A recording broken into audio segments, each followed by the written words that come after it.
TV ouais kamabu pontole. Iwe kanlewe ma ulo glihundo glasame. Eutu oziloko de kwasida ikwesun eazan ogbangogbe de churchi ho emekikon Pierre Godo Paul eton men de glasame. Ne lo flin nene eazan inu wiwa eneon eno yehweno gbekpan Kofi Roger Anumu easame. Churchi che ejo ewa efu America ela bete wa do po taliban da la ko no mauba.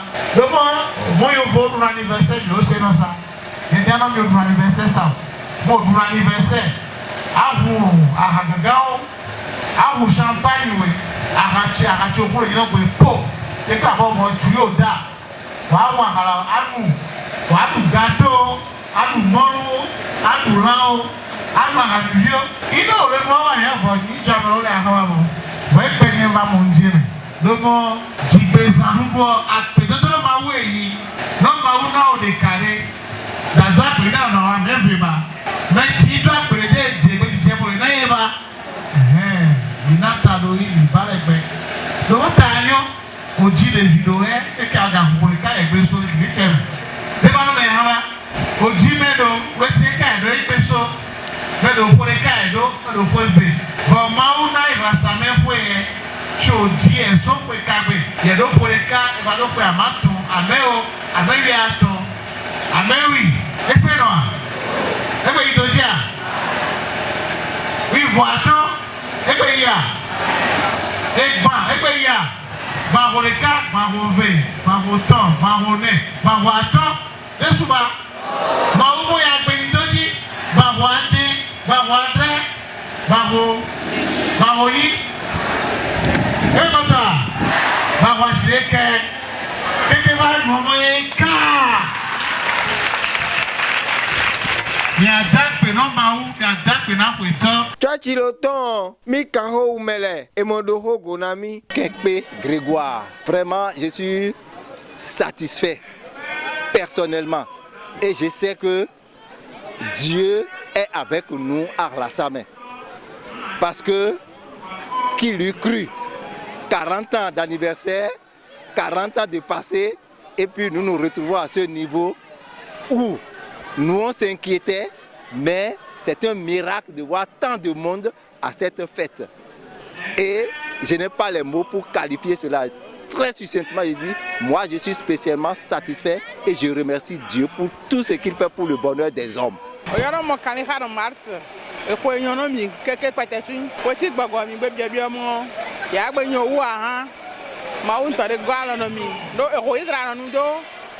Donc no kwa va no agbe nyo wa ta groseo konyo nde na biomo ko tia babade amrete mi sido kala keke tayinko. Je m'appelle Akonbersi Mathieu, enseignant à l'université. Je trouve que nous sommes à la fin d'une lourde organisation, une organisation réussie, une fête réussie. Et 40 années de vie, de foi, et ce n'est pas facile. Mais cette organisation peut révéler toutes les dimensions de la paroisse de Arlasame et je m'en réjouis vraiment. Je prie le Seigneur qu'il nous accorde de succès, d'aller de succès en succès dans les réalisations que nous allons faire pour cette paroisse.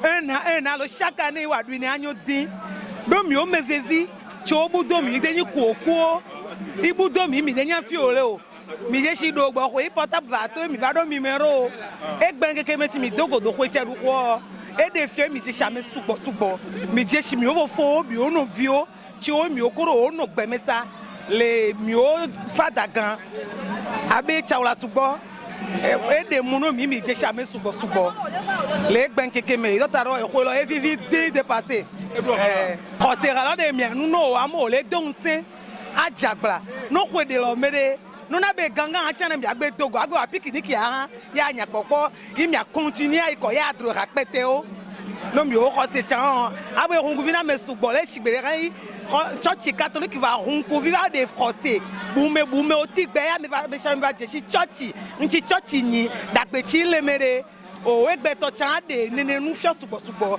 i nene me o chan o agbe do era xose catholique lo me xose la agbe keketa agbe subo uche oyoro mo we edmo idape edo ekwelo nimo lati no atadu ni breka yan bo ekwelo edo wi so so ron edo wi koro ko ron cha so wenu do mi o yi cha so ren yamo yo classe yen classe bon ne ba ka ba derane roje classe e va remo o cha o shiota re cha so la mi yo ti classe bo que spécial bio le la connaît quoi même les équipes il est quand même mais il va shiota lo ben ti jo yibe ke abe jo la ba doko ye kamiasu et il va 40 ans. Non, c'est très beau. Puis pas avec nous qui nous adhéré. Mais dans toi, mais Dieu bien quoi nous. Tu dois aller. Parce que il faut vivre en frère. Ce que l'abbé a semé, il faut continuer à vivre ça. C'est bien, merci beaucoup. Mrs. Edith, et nous les bénis. Ye no fond akpokotole nu o so dale to abe ku amku ni gbakotole be tepe le biye lo e nu ke le bio ne la same ya de le bio be Jose a ni aku Jose aku lo kwa o ngbe wa eshi to atoshigo awo nu vide lava ko ma wa o Lolo. Mon Icha Okota, Dae, et chef culte, et les Rassamerois, du Dieu Nyoyeni, no, Egber, niveau du Niao, chef culte Niao, puis les Ntasso, tu as para sur le coro, pas d'Agan, Chalassou, Zogaho, Batlémion, Vileno, et tu as dit, Kodi, Bohoi, qui te voit Gavafo, et mieux va des dos. Donc, et puis et bien bien, et 50 ans là, bien il y avait 5 week-ends, on a jigidi week-end. À ça, bien bien au moins, le dog beju, mais les petits toya et vos toya, mais les copies malais, mais les copies on a même de 5 000, il y a de beju.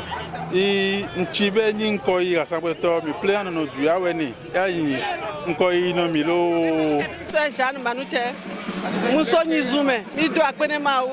Ale ke nous on doit mi do akpene maou.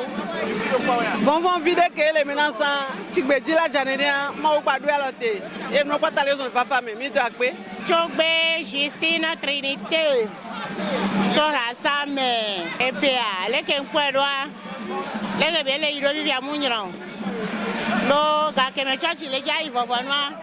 J'ai une cousin à blayer, mais il y a sûrement des pédos à poids. Et mais les couleurs de pieds sont les connus, il y a des bébés, on va tous y aller. Donc, on va bien. Il y a les dilos. Et puis, que là, on est, c'est pas quoi dire, c'est deux équipes.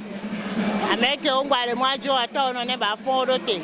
Il y a un homme, Émile Manouche, il n'y a pas d'assaut à la semaine, il n'y a pas d'assaut pour la vie. Il y a des gens qui ont et moi, je suis auto.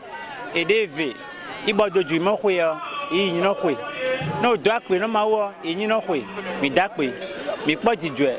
Mais tu es boudo, non, ou la coup de go, mais la coupe de go de Yesu, les vents ça même la mer, n'y a pas moi, et puis là, on a des bruits pour l'eau, après no maou. Abbé Jules à Tou, 15 vidéos, dans les Maria Tienwe, et bien sanctuaire, les Tchambeji, et Domino à la Samegbe, les Sido, Owe, et nos aides pour l'homme. Pour quand les oui, il faut Barthélemy, Zogaho, Tchawalassou. Ewa eme fada ehun le fi ejo e asan eno lu egbe pe ipe kan le gbe e lo lu le ni asan le pe kan le lo mi o la mi sa lo mi o me won le yi eno mi lo fa confirmation mo koko e sacramentu de menele mi o mi vile e de chambeji le o e fe no mele me le confirmation lo e wa no ni e fe o le de ihole tenwe egbe de normal de jouer coup de grâce mais par là pas tête bi nous dormons le voir la femme et oui, on va connaître et donc moto gangway. Donc peut-être bien son sous. Dieu est un là. Dieu m'a domina. Famille de quoi, ami Georgie. Dieu n'a pas fait le magot mais la femme est belle. Père Émile Setor, curé de Kodogri. J'ai été curé ici pendant 12 ans. D'abord, j'ai connu la femme avec Tchalatou en 90. Pour moi, aujourd'hui, c'est comme un papa qui voit ses petits-fils. Ce que j'avais pensé se réalise progressivement. J'avais dit à l'un de mes évêques, ici sera un grand carrefour, que la voie passe par ici maintenant jusqu'à Cotonou. La Samé sera un grand carrefour. Il ne l'est pas encore. Agbanzou passera par ici, Azové passera par ici parce que c'est plus court. L'organisation, c'est beau. Le Père Dieudonné a bien réussi dans l'organisation et cela m'a épaté. J'ai vu aussi le Zindo à côté et j'ai vu ceux qui étaient des enfants quand ils étaient ici, qui financent, qui font Zindo et généreusement, ça m'a contenté beaucoup. Seulement il faut prier pour que le défi que le Père a voulu relever, l'unité, la foi sincère se réalise. Car ce que nous avons comme problème dans le Koufo, c'est que la foi n'est pas totale. On a des à côté, on veut aider Dieu, on dit, mais tu dois glandocorer à toi d'Otani. Et les gens cherchent des moyens pour résoudre ce problème. La tentation là est commune. Abraham, notre grand-papa dans la foi, a voulu aider Dieu à lui donner un enfant. Mais Dieu a dit pas Ismaël. Ismaël ne sera pas l'enfant de la promesse.